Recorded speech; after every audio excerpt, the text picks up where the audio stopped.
welcome to Romi TV Africa. This is Newspaper Review on Friday with me, your host, Reginah Samuel.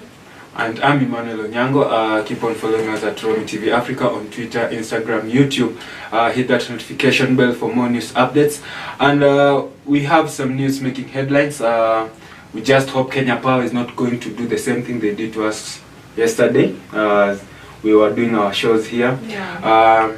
And the first stories is all about Kenya Power. Kenya Power restores electricity supply to parts of country after 3 hour blackouts. Kenya Power has restored electricity supply to parts of Western, South Nyanza, North Rift, Central Rift, and Nairobi after over 3 hour outage. The rest of the country is still in blackout. It says the cause of the system disturbance has been identified and technical team is working on restoration to the rest of the country. For the better part of Thursday afternoon, parts of the country were hit with a blackout attributed to a system disturbance barely 3 weeks after a similar blackout left business counting losses. We have lost bulk power supply to various parts of the country due to a system disturbance, and we are working to restore normalcy within the shortest time possible, said Kenya Power in a statement on Thursday. The firm said it will issue an update on the restoration progress in due course.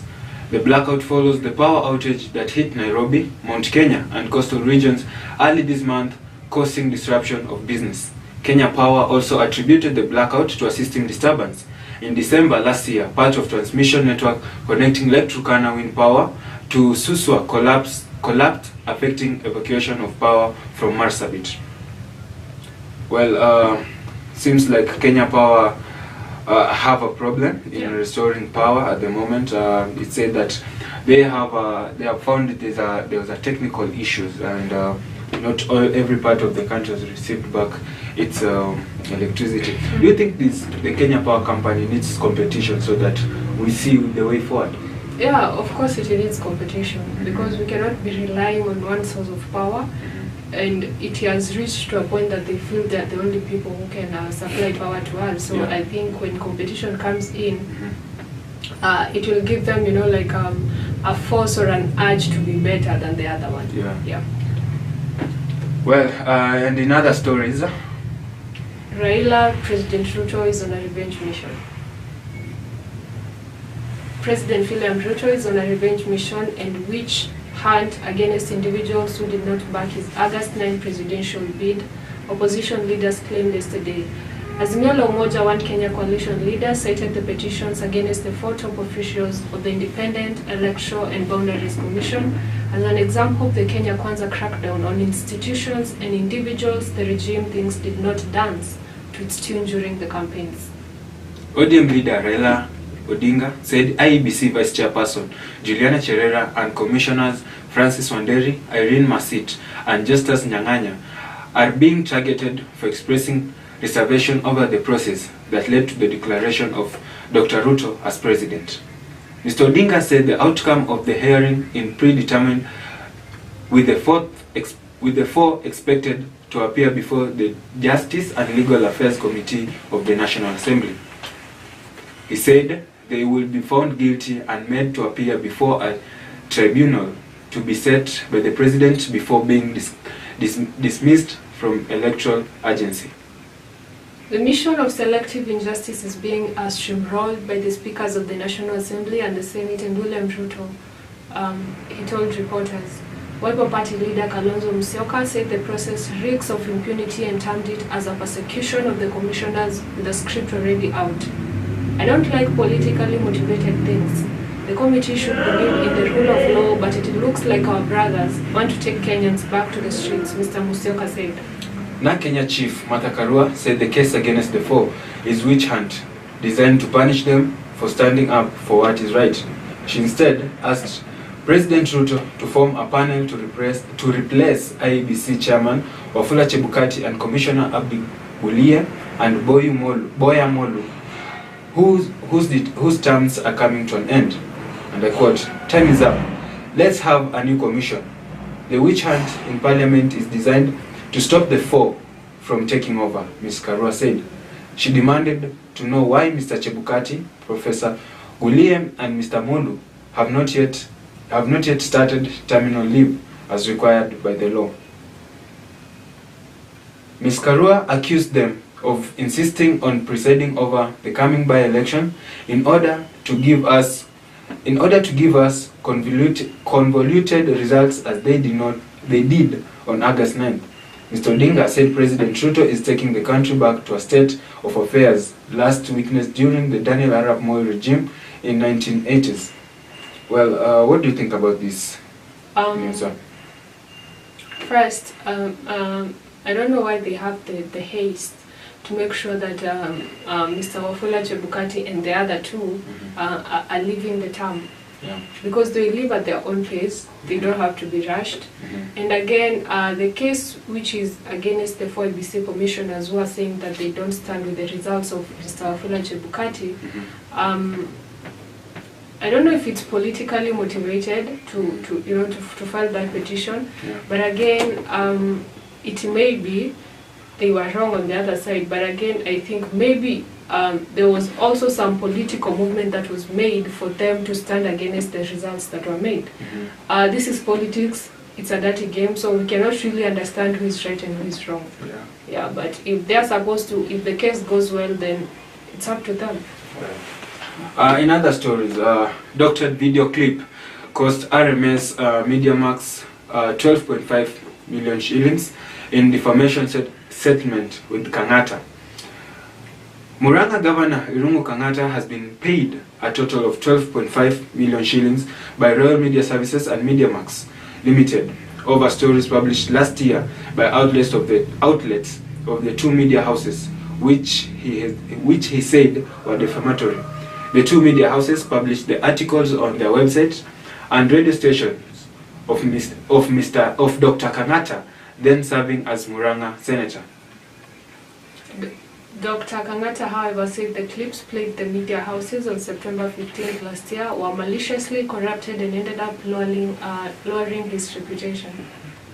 He said he attempted to address the House from his car, but then Senate Speaker Ken Lusaka denied him the audience because of his location and asked him to physically present himself at the Senate and make his address. Dr. Kangata wanted to address the House over the plight of Murang'a's farmers.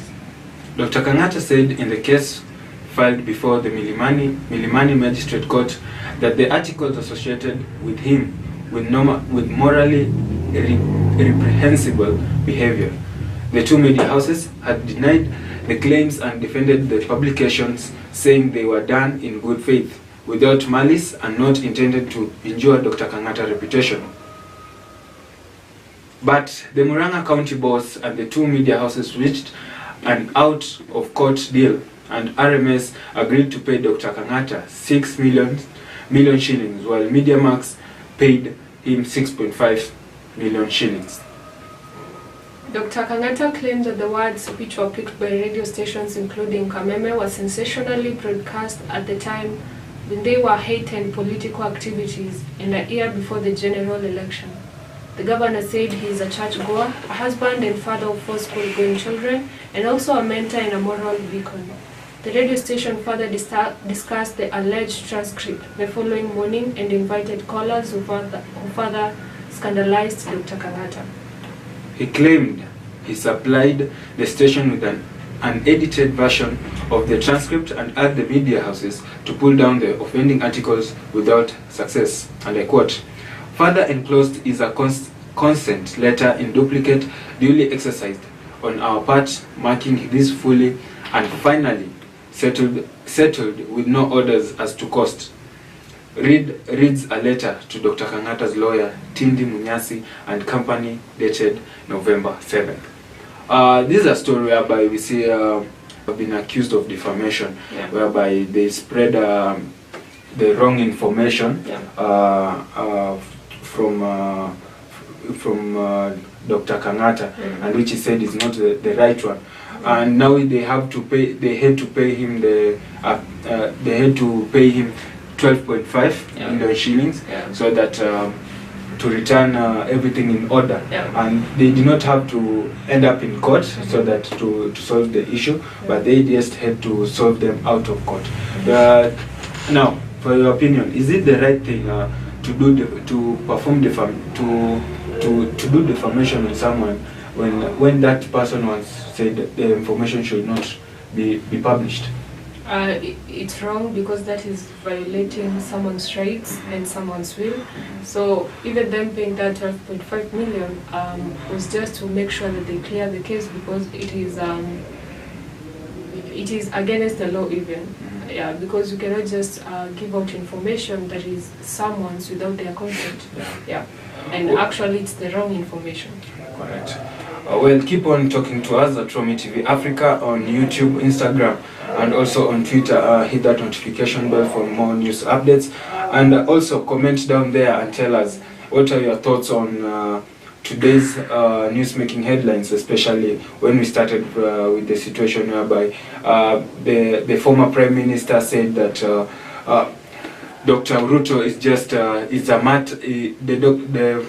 current president, Dr. Ruto, is just doing this because of political issues. Now, let's go to our next story. Ahmed Rashid, Kenya's untouchable police officer, falls. After what has been a reign of terror characterized by brutal execution of suspected criminals for over half a decade, one of Kenya's most controversial police officers, Ahmed Rashid, is finally said to have his day in court and charged with murder. Mr. Rashid, a sergeant attached to Pangani Police Station, has 4 years run one of the most untouchable and feared crack units in Kenya, accused of carrying out extrajudicial killings in Isile, Pangani and Mathare slums without any consequences. Pangani 6, the infamous team of plainclothes police officers that he commands, is not only feared in the areas, if controlled by its streak of impunity, as the face of police brutality has grown so much across the world that global broadcaster BBC once sent a team to patrol with it. Those we profile, we have to get them alive or dead, he told the BBC after he shot to fame when a video of him shooting 2 unarmed teenagers who had surrendered and was lying down begging for his life went viral in 2017. Yeah, despite the circumstances of the shooting, which happened in broad daylight with dozens of witnesses, a lack of political goodwill by the former government left Rashid to create one of the most feared reigns of terror by a police unit. This reign of terror may have finally made the beginning of its end after the Independent Policing Oversight Authority, Chairperson Anne Makori, today. Thus, they say that Mr. Rashid will be charged with murder of 2 of his suspected victims, Jamal Mohammed and Mohammed Dair Kiri. The 2 were unarmed when they were fatally shot on March 31st, 2017, on suspicion of engaging in crime with an Eastleigh neighborhood. This is after Dair, who was a member of the superpower gang, posted a photo on Facebook wearing a police jacket alleged to belong to a slain officer, Abdi Aziz, who had been killed by gangsters. In the last 5 years, however, investigations into the killings had stalled, even though it was widely known that they had been killed by an officer based at the Pangani police station. Well, these issues of police unjustly killing people without no crime, and they later come out being innocent. Because when we see this story, Ahmed Rashid was a Kenyan officer Kenyan police officer who ended up killing two ungunned people, and it said that they had no arm to attack them or to do anything, but the police officer ended up killing them on the spot. What do you think about this situation of police officers currently doing things that are not acceptable? I think they should just be like sentenced like any other citizen, despite their qualifications and their line of career. Because if you see a police officer shooting people carelessly, it only means that this person is overusing his power, abusing his power. And for Ahmed Rashid, his downfall has come, because he has to be sentenced because of murder. You cannot just randomly kill people just because you're a police officer. There's a protocol you should observe. There's a way of like dealing with these cases that is supposed to be done instead of just killing them. No one has any right to shoot somebody without any like legal permission to do so. In other stories, police are looking for 2 women accused of dragging a trader to death during a drinking spree in Kagio, Kirinyaga County. Family members found Samuel Irungu, 59, dead Thursday morning and reported the matter to the Kiamashiri police station. Relatives said Mr. Irungu had been seen in a bar on Wednesday night enjoying drinks with 2 young women. Mr. Irungu later bought takeaway beers and returned with the women to his house, where they continued merrymaking. The women allegedly dragged him and robbed him of an unknown amount of money and other property before they took off unnoticed. On Thursday morning, family members found the stark naked body of Mr. Irungu in his bed and his clothes on a table. Mr. Irungu's empty wallet was also found in the house, while his personal documents were strewn all over the floor. When we entered the house, we found bottles of beer on the table, clothes, and an empty wallet, said his brother Stephen Mwangi. On checking in the bedroom, we saw Irungu lying dead and concluded that most likely he died after being dragged by the 2 ladies believed to be from Nairobi. The family urged the police to investigate the killing. The trader, who is well known in the area, likely died after his drinks were spiked, said Mwea West Sub-County Police Boss Wilson Koskei. We are pursuing the 2 ladies so that they can shed light on what happened to the trader, he said. The body was taken to Kibugi Funeral Home in Kutus for a post-mortem examination. Mr. Irungu's wife, Monica Wambui, said she was shocked when she learned of the death of her husband. I'm still reeling in shock following what happened to my husband, says Mrs. Wambui, who was not at home when the incident took place. Residents claimed dragging cases were becoming common in the area. Such cases are rampant in the area and something urgent should be done to eradicate the vice, said Mr. Bernard Kibaiga. In September, a Catholic nun lost 17,000 in the same town after she was dragged by 3 women. Wow. The same stories of fear men. After God, fear men. This is a story about fear women. I don't know, it was women. It's women. Correct me there. Men, don't get angry at the moment. It's only women that you are going to fear. Now, don't fear the way you don't expect the way you're fearing. We just fear by the way they take us sometimes. At the moment, we see that there are cases of men being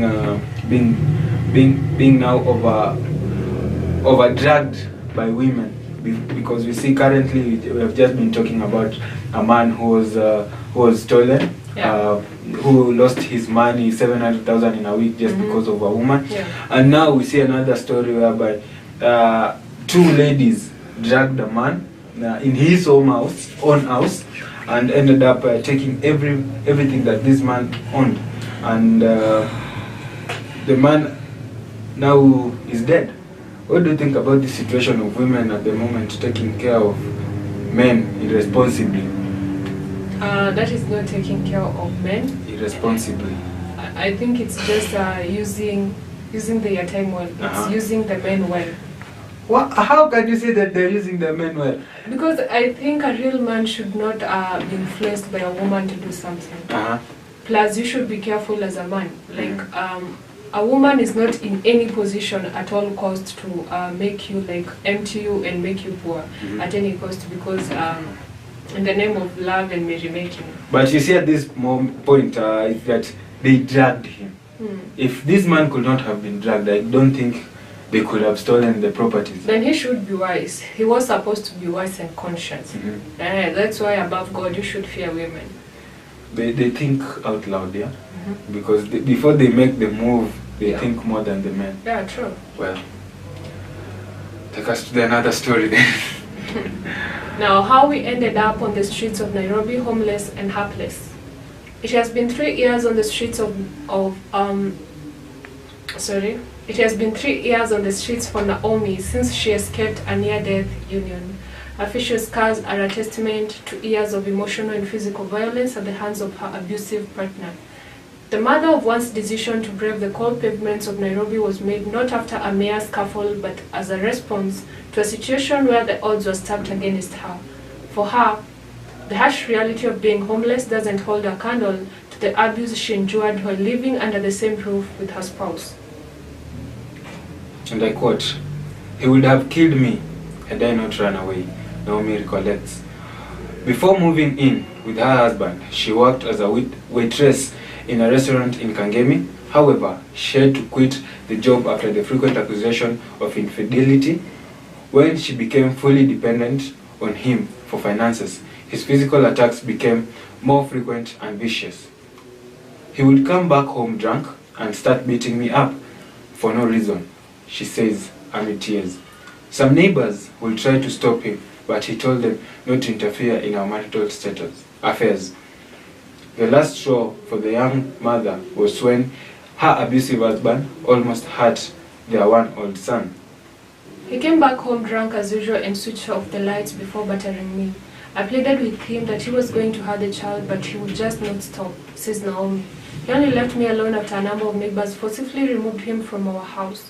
That was the day Naomi and her child abandoned their home for the streets. She explains that after the ordeal, she tried to secure a job but had no luck. It was during the thick of the COVID-19 crisis. At the onset of the coronavirus in 2020, the government introduced a number of measures to curb its spread. One of them was the closure of entertainment joints such as the one Naomi had been working at.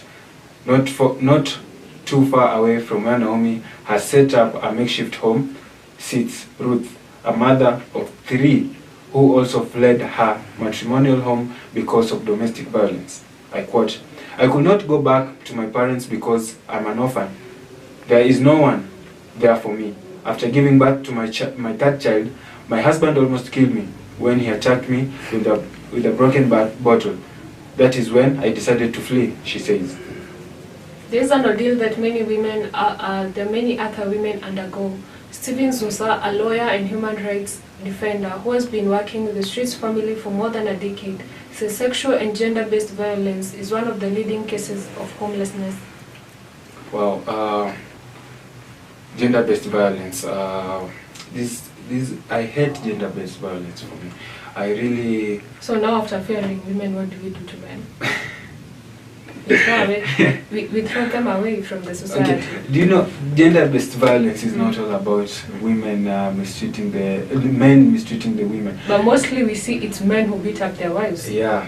Mostly. Okay, I get it. But we can't say that, we have to say that at the moment, mostly these things happen when men are drunk. Yeah. Those drunkard men.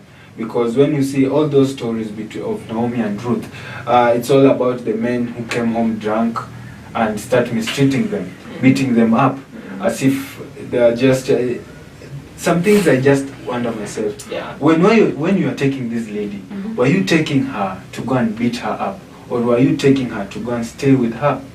Because at the moment, relationship are just becoming a matter of beating your partner anyhow you want. You can just wake up in the morning, you just want to beat them and kill them. Yeah. What do you think about this situation of gender-based violence? I think, is there a law against abusing someone physically? Yeah. Okay, so I think anyone caught doing this, especially these men, they're supposed to be tied up and beaten also, instead of even being sentenced. Yeah. They're supposed to be beaten thoroughly by canes to feel the pain also that these women are feeling. Because now, how can a family, your wife, and maybe even the kids, for the sake of kids, I think this thing should just stop. Because we see in the Middle East, in the middle of these conflicts, we see that it is the children who suffer more. Yeah. Because now it only leaves the woman hopeless. Now she ends up in the streets with the children without any shelter, any food, any clothing. Like there's no one to take care of them. And then you look for a job, you secure a job, you lack. So we find so many street children in the streets. Yeah. Yeah, and women who even end up selling themselves. Yeah. Well, through the pain of Miss Reginah, we are going to take a short break, and we will be back for more news updates. Keep on following us at Romy TV Africa on Twitter, Instagram, and make sure you subscribe to our channel and comment down there.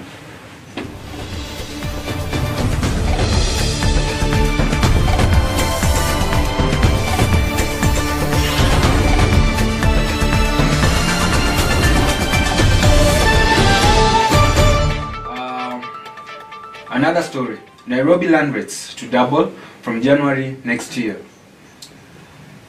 Property owners in Nairobi will from January next year pay up to double the current land rates when City Hall implements new charges based on the latest assets valuation. City Hall said new rates will be based on 0.115% of the current value of developed land according to the Nairobi City Finance Bill 2021. Which set the stage for costly levies. The new rates will apply to residential, commercial and agricultural plots within the capital city. Further, for land not exceeding 0.1 hectares, a flat rate charge of 2,560 shillings will apply. But for land greater than 0.1 hectares and not exceeding 0.2 hectares, the owners will pay 3,200 shillings annually. On the other hand, for land greater than 0.2 hectares and not exceeding 0.4 hectares, a charge of 4,000 shillings will apply, and land exceeding 0.4 hectares will attract a rate of 4,800 shillings. Exemptions will be taken. If the new rates are lower than the current rates, then the current rates will apply. But if the new rate is more than double the current rate, then only double the current rate will be levied. Is that a tongue twister? Levied. No, at the moment we're just talking about if the new rates are lowered than the current rates, then the current rates will apply. But if the new rates is double the current rates, then only double the current rates will be levied. Read the document by the Acting County Secretary Jairus Musumba. Currently, property owners pay land rates at 25% of the unimproved site value based on the 1980 valuation roll, which City Hall says has seen it lose on the appreciation of the plots. Consequently, the county targets to at least double the rates collected in the last financial year, as it looks at collecting about 6 billion shillings. City Hall is seeking to cash in on the sharp appreciation of land in Nairobi over the past 2 decades on an increased appetite for real estate deals. Land prices started rising in 2003 after former President Mwai Kibaki took over and improved investment after decades of a hostile business climate. In the financial year that ended June 3rd, 2021, City Hall collected 2.76 billion shillings from land rates against the target of 5 billion shillings. City Hall is set to map its rateable properties through the implementation of the geographical information system-based valuation.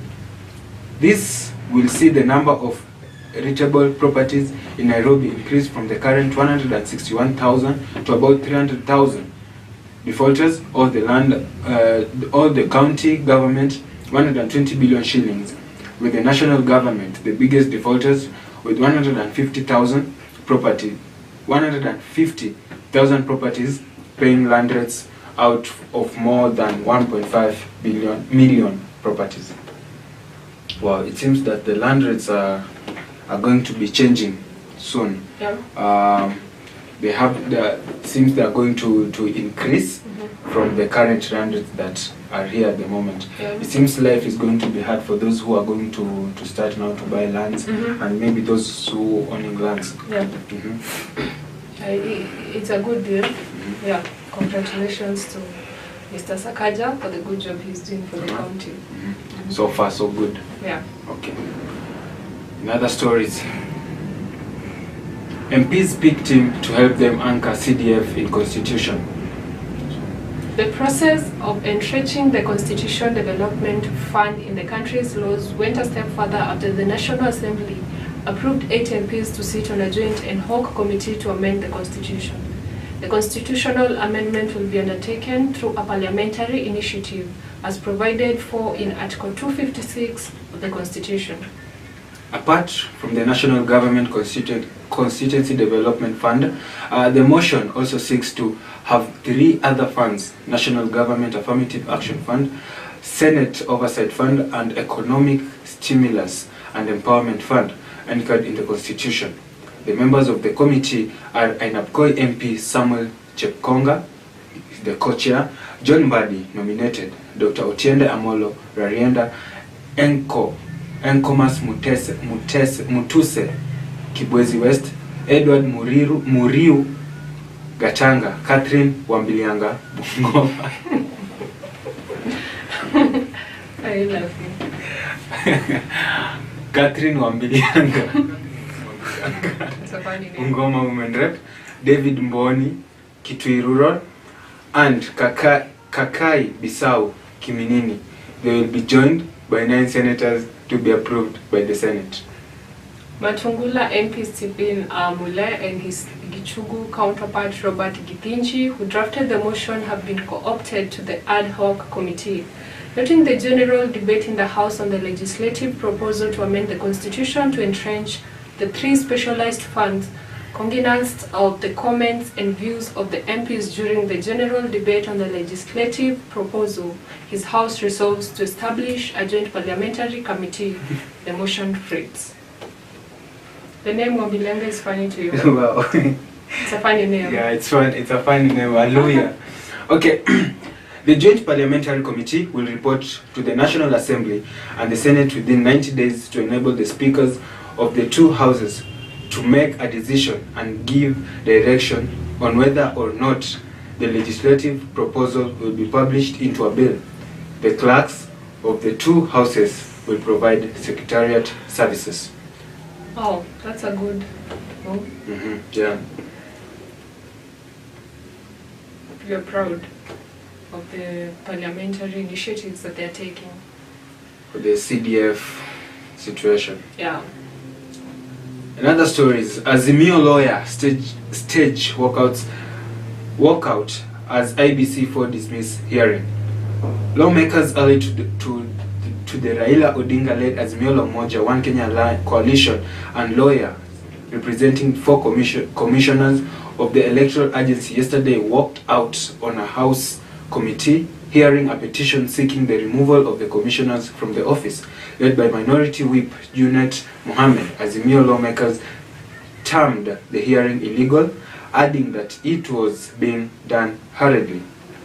The National Assembly Justice and Legal Affairs Committee started hearing 4 petitions seeking the removal of Independent Electoral and Boundaries Commission, Vice Chairperson Juliana Cherera, and Commissioners Justice Nyang'aya, Irene Masit, and Francis Wanderi on grounds of violation of the Constitution and a breach of the oath. However, the hearing turned into a political duel, with Azimio MPs and their Kenya Kwanza rivals trading verbal barbs on the legality of the process. Mr. Odinga, Wiper Party leader Kalonzo Musyoka, and NARC Kenya's Martha Karua attended the hearing. The 3 later held a press briefing where they termed the hearing a revenge mission by President William Ruto and his allies. Well, we have just talked about these stories minutes ago. Yeah. It's all about the four IBC. There are 4 IBC members, Yeah. whereby it said that they are going to be dismissed from their office because of situations of the last time we remember they withdrew from the results that were being announced, and they said they are not part of the IBC that it's going to announce the results, and now they are being discharged from their office. What do you think? Are the Azimio One Kenya coalition saying that it's a matter of political influence, or are they just trying to defend the four members?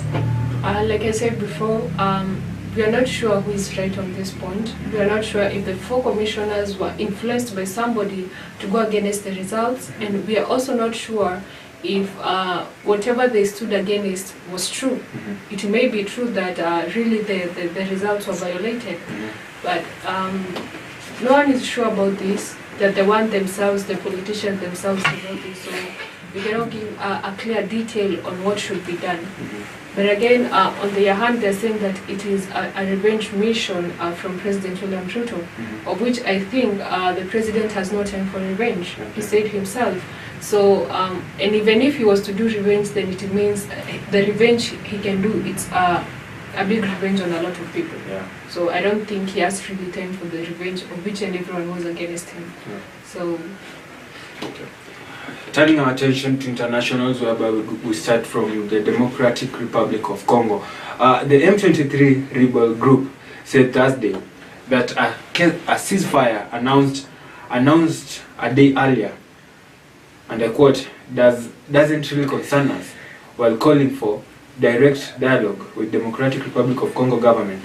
The M23 has seen the document on social media.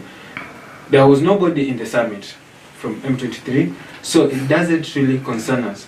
Lawrence Kanyuka, political spokesman for the M23 March 23rd movement, said, "Normally, when there is a ceasefire, it is between the two warring sides," he added. DRC President Felix Tshisekedi and Rwandan Foreign Minister Vincent Biruta attended a mini summit in the Angolan capital on Wednesday. At a media brief in Kinshasa on Thursday, Congolese Foreign Minister Christopher Litundula said tomorrow 6 p.m. the M23 must stop all its attacks. M23 rebels had been dormant for years, but took up arms again late last year and have been seen from the start by Kinshasa as actively supported by Rwanda, which denies the charges. The rebel recently seized large portions of territory north of Goma, the provincial capital of DRC, Nord Kivu province. The Luanda mini-summit concluded with a deal on the cessation of hostilities in eastern DRC from Friday evening, followed by the withdrawal of M23 rebels from occupied zones and their withdrawal to their initial positions. Well, we have seen that there is a war going on in Congo at the moment, and everyone is trying as much as possible to bring peace between the M23 rebel and the government of Congo. Currently, it's said that the M23 rebels did not attend any meeting to see what they are going to do or to agree with the government of Congo. If it were you going to the government of Congo, what is the first thing that you might be telling them at the moment? Because people's life are at danger, and the M23 rebels don't want to back down. We have seen the foreign minister and the president, Tshisekedi, they're saying that the M23 rebels must stop. But again, you cannot just come and say it will just stop. You have to do something. So I think there's action that is supposed to be taken, because as much as they're delaying, as much as they're negotiating with these rebels, it's the lives of the people at stake. And them themselves, they're protected. They have security guards, they are armed. But what about the common mwananchi? So I think action should be taken immediately against these rebels. Right. In Life and Style this Friday today, Liz Jackson. Why I asked Foreign Affairs CS Alfred Mutua for his phone number. A few months ago, the name of Liz Jackson would not have meant much to a majority of Kenyans, but thanks to an incident that went viral, the 23-year-old is now getting used to getting side eyes or stares whenever she walks in a room. Okay. 15 seconds of fame took place at State House, where she was captured on video as the Foreign and Diaspora Affairs Cabinet Secretary, Alfred Mutua, gave the journalist his phone number. This moment almost broke the internet, with netizens giving wild interpretations. Nation Life and Style caught up with Liz for a candid conversation. Well, we see that Liz Jackson She's a 23-year-old lady, a project manager with a passion for journalism. And now, at first, when I saw this lady, she was at the first time I saw her, she was at the inauguration of the current president William Ruto, whereby her videos went viral on Twitter. And now another where the second time where I saw her was when she was asking a question at the State House, and later I saw her being given phone number by the Foreign Affairs CS Alfred Mutua.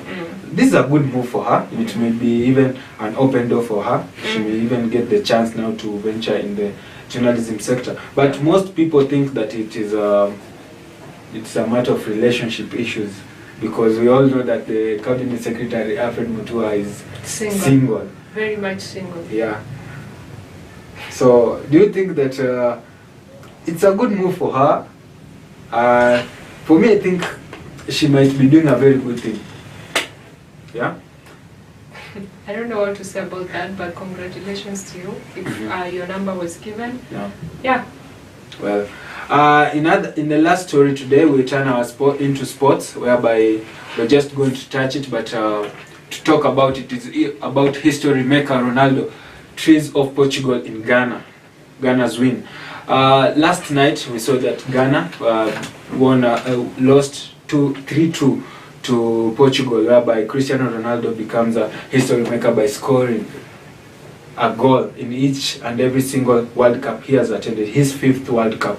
And now you get this more information through our sports arena host, Erico, coming shortly. Okay, we have come to the end of our sports. We have come to the end of our news bulletin this morning. Wow, today is going to be a busy day for me.